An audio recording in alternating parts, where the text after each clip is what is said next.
Hello everyone, मेरा नाम रोहित है। एक अनोखी प्रेम कहानी का पार्ट 1 अगर आप लोगों ने नहीं देखा है तो जाकर देख लीजिए मेरे इस चैनल पे। ये एक अनोखी प्रेम कहानी का पार्ट 2 है। Let's start with the headphone. अगले दिन सुबह टीना जल्दी उठ गई, जबकि टीना हमेशा लेट उठती थी। टीना मीरा को उठाई और बोली, दीदी मुझे भूख लगी है, तुम भी उठ जाओ और चलो फ्रेश होकर कुछ नाश्ता किया जाए। मीरा, तुम जाओ, मुझे भूख नहीं है, मैं बाद में खा लूँगी। टीना के बहुत कहने पे भी मीरा नहीं उठी। फिर टीना चली गई और वो अपने काम में व्यस्त हो गई। मीरा दोपहर तक खाना नहीं खाई। मीरा की माँ मीरा को ज़बरदस्ती किचन में ले गई, उसे खाना निकाल कर दी और खाने को बोली। मीरा थोड़ा सा खाना खाई और बाकी सब खाना फेंक दी। कुछ दिन यूं ही चला। मीरा की तबीयत खराब हो गई। ये बात रिया को पता चली।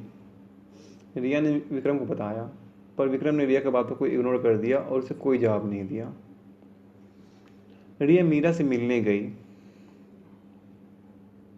उसे बहुत समझाई और बोली, मीरा तुम ये प्यार प्यार मोहब्बत की बातें छोड़ो, विक्रम तुम्हें पसंद नहीं करता, वो तुम्हें पार्टी में भी बोल चुका है।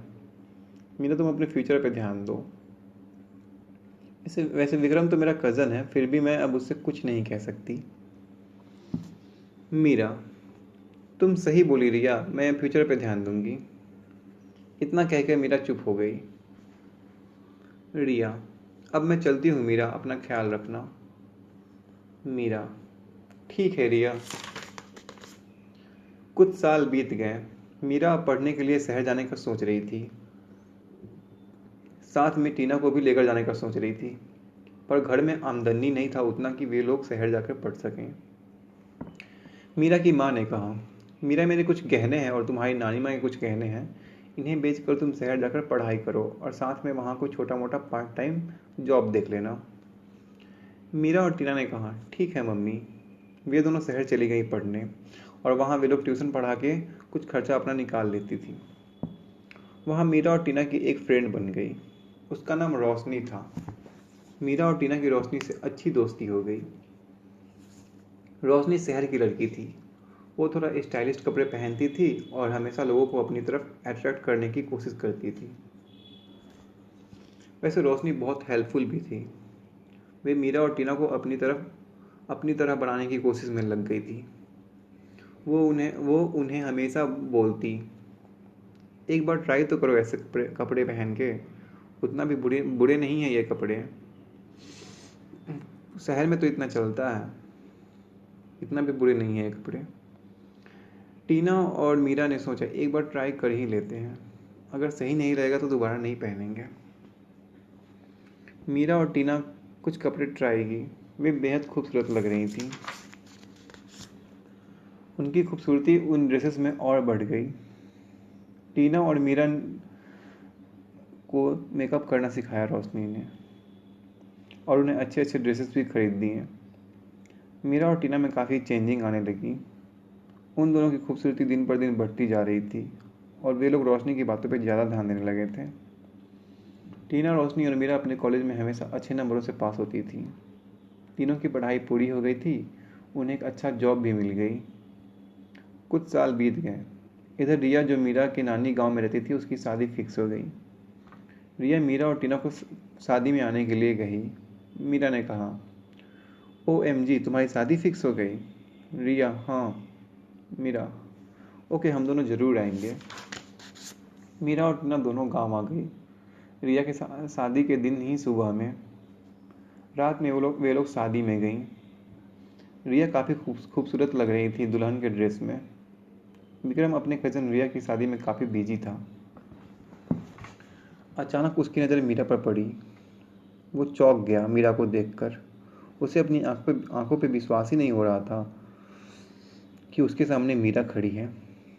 विक्रम सोचने लगा, क्या ये मीरा है जिसको कुछ साल पहले मैं रिजेक्ट किया था? ये इतना चेंज कैसे हो गई? विक्रम बस मीरा को देखे ही जा रहा था।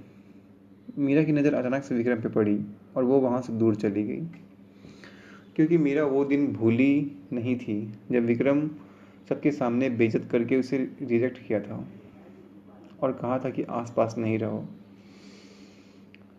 इसलिए मीरा थोड़ा दूर चली गई।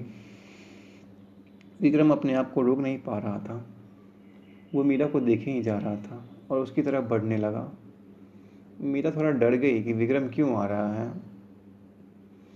मीरा जिधर जाती थी विक्रम उधर उधर मिलता था, पर मीरा की ये बात ठीक नहीं लगा। पर मीरा को ये बात ठीक नहीं लगा। मीरा बोल दी, क्या हुआ है तुमको? तुम ही तो मना किए थे कि आसपास नहीं रहना, और मैं जहाँ जा रही हूँ वहीं आ जा रहे हो। विक्रम, तुम मीरा हो ना? मीरा, हाँ। विक्रम, मुझे माफ़ कर दो, उस दिन मैं थोड़ा ज़्यादा बोल दिया था। मैं तुमसे दोस्ती कर सकता हूँ, और अगर रिश्ता अच्छा रहा तो शादी के लिए मैं तैयार हूँ। मीरा जोर जोर से हंसने लगी। आसपास के सभी लोग मीरा को हंसता देखकर उसकी तरफ देखने लगे। रिया और करण और टीना को विश्वास ही नहीं हो रहा था कि विक्रम उसके सामने खड़ा है। मीरा बोली, विक्रम तुम होश में तो हो ना? मैं तुमको बहुत साल पहले प्रपोज की थी, तुमने रिजेक्ट किया था। मैं तुम्हें भूल नहीं पा रही थी, बहुत मुश्किल से तुमको इस दिल से निकाली हूँ। और तुमने तो कहा था कि मैं तुम्हारे लायक नहीं हूँ, तुम किसी सुंदर लड़की से शादी करोगे, तुम्हारी फैमिली वाले शादी करवाएंगे, फिर तुम अब दोस्ती का बहाना लेके मेरे पास क्यों आए हो? मैं चेंज हो गई हूँ और सुंदर दिखने लगी हूँ इसलिए आए हो? दुनिया में बहुत सुंदर लड़कियाँ हैं, मैं तुम्हारे लायक नहीं हूँ, तुम अपने लायक कोई लड़की देख लो और मेरे आगे पीछे करना छोड़ो। विक्रम, सॉरी मीरा। मीरा, तुम जा सकते हो विक्रम यहाँ से। उसके बाद विक्रम उदास हो गया और चला गया। विक्रम को अपनी गलती का एहसास हुआ कि वो मीरा को बेइज्जत किया था और उसे रिजेक्ट किया था। मीरा को उस पार्टी में सभी देख रहे थे। उसके बोलने का तरीका, चलने का तरीका, हंसने का तरीका, सब चीज़ों में थोड़ा चेंजिंग आ गई थी। वो अपनी इन अदाओं से सबको अपनी ओर अट्रैक्ट कर रही थी। पार्टी के दिन विक्रम खाना नहीं खाया। अगली सुबह विक्रम शहर जा रहा था। पिछले पार्ट में मैंने बताया था कि विक्रम इंडियन आर्मी में था। वो अपने जॉब पे जा रहा था, छुट्टियां ख़त्म हो गई थी उसकी। जैसे ही विक्रम शहर जाने के लिए ऑटो पकड़ने सड़क पे आया, उसने देखा मीरा कान में ईयरफोन लगाए गाना सुन रही थी और टहल रही थी। वो विक्रम को इग्नोर कर दी,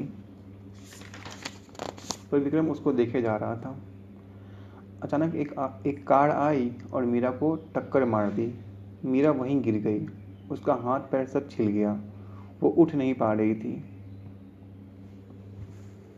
क्या विक्रम वहाँ से चला गया है या फिर वहीं पे है? अगर वो वहीं पे है तो क्या वो मीरा की सहायता करेगा? ये सारी बातें हम सुनेंगे पार्ट 3 में।